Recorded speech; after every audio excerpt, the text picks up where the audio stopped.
विद्यार्थी मित्रों नमस्कार। मैं वीरेंद्र मिश्र आप सबका हार्दिक स्वागत करता हूं।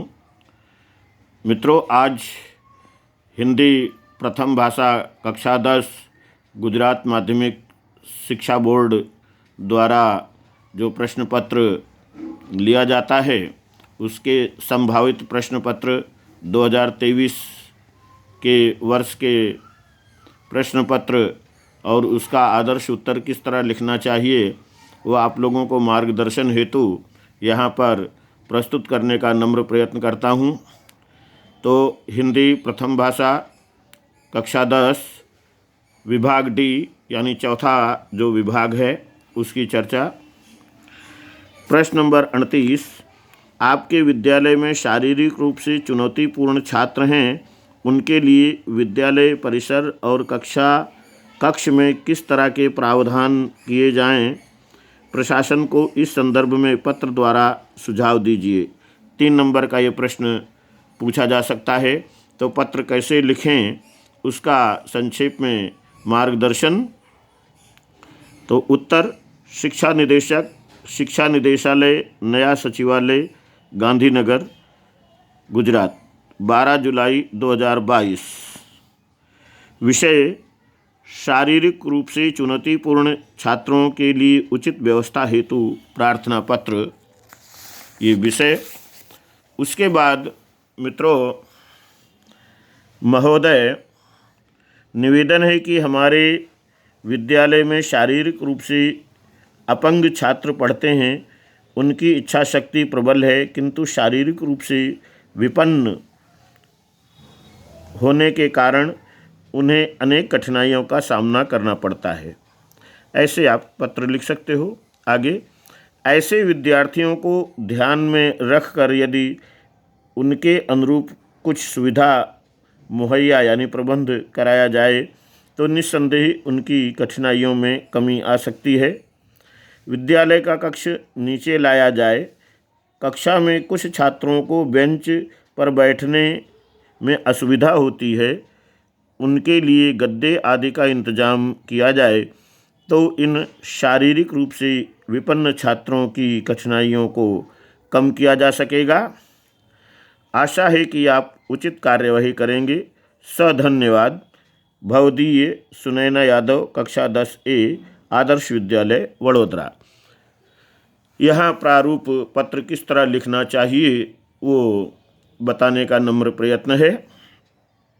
उसके बाद इसी डी विभाग में मित्रों एक पैराग्राफ आता है कृतिका की पुस्तक से या बाहर से भी कभी कभी पूछ लिया जाता है। तो इस समय उदाहरण के रूप में 2023 मार्च में परीक्षा का संभवित प्रश्न पत्र यानी आदर्श प्रश्न पत्र के रूप में ये रखने का नम्र प्रयत्न है। निम्नलिखित गद्यांश को पढ़कर पूछे गए प्रश्नों के उत्तर लिखिए, ऐसा पैराग्राफ दिया रहता है। पैराग्राफ आपकी सुविधा के लिए पढ़ देता हूँ। मैं विज्ञान का विद्यार्थी रहा हूँ। मेरी नियमित शिक्षा उसी विषय में हुई। अणु क्या होता है, कैसे हम रेडियोधर्मी तत्वों का अध्ययन करते हुए विज्ञान की उस सीढ़ी तक पहुँचे जहाँ अणु का भेदन संभव हुआ, रेडियम धर्मिता के क्या प्रभाव होते हैं, इन सब का पुस्तकीय या सैद्धांतिक ज्ञान तो मुझे था। फिर जब हिरोशिमा में अणु बम गिरा तब उसके समाचार मैंने पढ़े और वह उसके परवर्ती प्रभावों का भी विवरण पढ़ता रहा। इस प्रकार उसके प्रभावों का ऐतिहासिक प्रमाण भी सामने आ गया। विज्ञान के इस दुरुपयोग के प्रति बुद्धि का विद्रोह स्वाभाविक था। मित्रों, इसके प्रश्न नंबर 39, लेखक किसका विद्यार्थी था, ये प्रश्न है। पैराग्राफ में से ही आपको 1-2 बार पहले पैराग्राफ पढ़ लेना चाहिए। तो यहाँ पर आपकी सुविधा के लिए उत्तर दिया जा रहा है पैराग्राफ से ही, अनुच्छेद से ही। उत्तर है इस प्रश्न का कि लेखक किसका विद्यार्थी था, तो उसका उत्तर लेखक विज्ञान का विद्यार्थी था। प्रश्न नंबर 40, लेखक ने किन तत्वों का अध्ययन किया है, तो लेखक ने रेडियोधर्मी तत्वों का अध्ययन किया है। प्रश्न नंबर 41, किस शहर पर अणु बम गिरा? उत्तर, हिरोशिमा शहर पर अणु बम गिरा। प्रश्न नंबर 42, लेखक ने किसी विज्ञान का दुरुपयोग कहा है? उत्तर है इसका, लेखक ने हिरोशिमा पर अणु बम गिराने को विज्ञान का दुरुपयोग कहा है। मित्रों, ये प्रश्न 4 नंबर का आता है अनुच्छेद, और उसमें से संबंधित दिए गए प्रश्न जिसका उत्तर आप आसानी से लिख सकते हैं। बस आवश्यकता है कि आप कृतिका पुस्तक को कम से कम 2-3 बार अवश्य पढ़ें। मित्रों, इसी डी सेक्शन में ही निबंध का हिस्सा रहता है। 43वां प्रश्न, निम्नलिखित विषयों में से किसी एक विषय पर लगभग 250 शब्दों में निबंध लिखिए। उदाहरणार्थ आपके मार्गदर्शन के लिए ये देने का नम्र प्रयत्न करता हूँ। ये 8 नंबर का प्रश्न है। प्रश्न दिया हुआ है इस तरह से चुन करके कि आतंकवाद का बढ़ता हुआ कहर, अथवा विज्ञान के बढ़ते चरण, अथवा सच्चा मित्र औषधि यानी दवा के समान है, अथवा गुजरात का गरबा महोत्सव। मित्रों, विद्यार्थी मित्रों, यहाँ पर विज्ञान के बढ़ते चरण निबंध को उदाहरण के रूप में प्रस्तुत करने का प्रयत्न है। आप अपने ढंग से इससे भी अच्छा निबंध लिख सकते हैं। शर्त यह है कि 2-3 जगह आप पढ़ें और अपने मन से भी उसे समझने सोचने का प्रयास करें। इससे भी अच्छा आप निबंध लिख सकते हैं। ये आपके मार्गदर्शनार्थ दिया जा रहा है। निबंध का नाम है विज्ञान के बढ़ते चरण। तो मित्रों, आज का युग विज्ञान का युग है। धूल धूसरित पगडंडियों पर चलने वाला मानव चंद्र और मंगल तक पहुंच चुका है। कुछ वर्षों पूर्व जो कार्य असाध्य और असंभव समझा जाता था, आज वही कार्य साध्य और संभव हो गया है।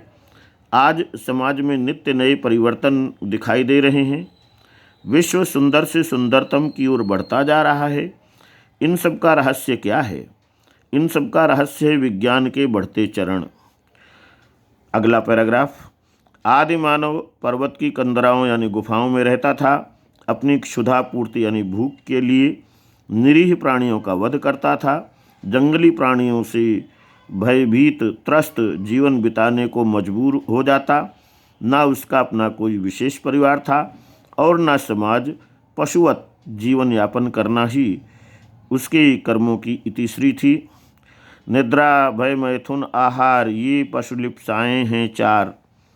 ये पशुलिप्साएँ ही आदि मानव का धर्म थी, आदि मानव का कर्म थी।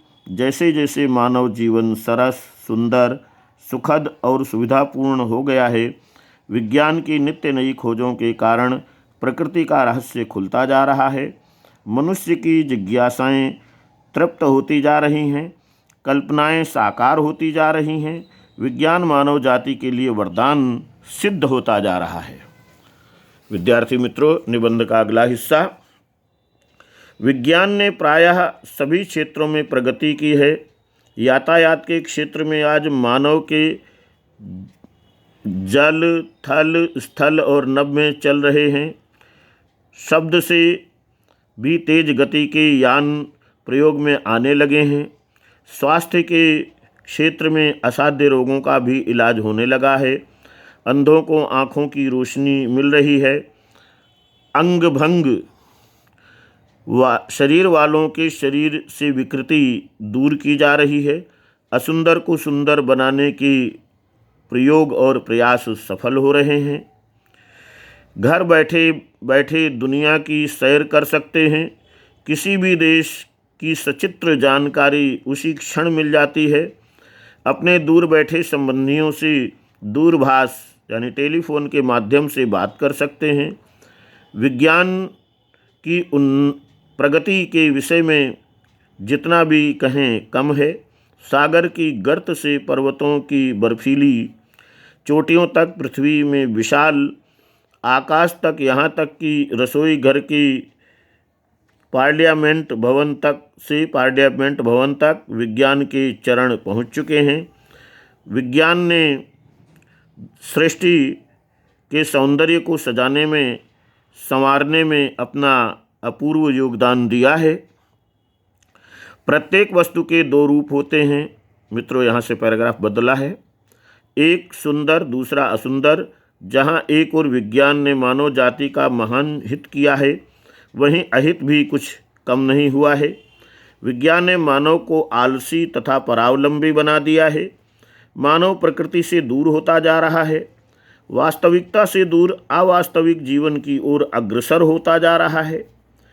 एक और विज्ञान ने मानव को चंद्र और मंगल तक पहुंचा दिया है, लेकिन विज्ञान के माध्यम से ही मनुष्य ने इस प्रकार के भयंकर अस्त्र शस्त्र बना लिए हैं जो पल भर में सृष्टि का विनाश कर सकते हैं। द्वितीय विश्व युद्ध में जापान के दो शहर हिरोशिमा और नागासाकी विज्ञान की विनाश लीला के प्रत्यक्ष उदाहरण बनकर रह गए। उपसंहार में देखें मित्रों, मानव हमेशा से सुंदर को अपनाता रहा है।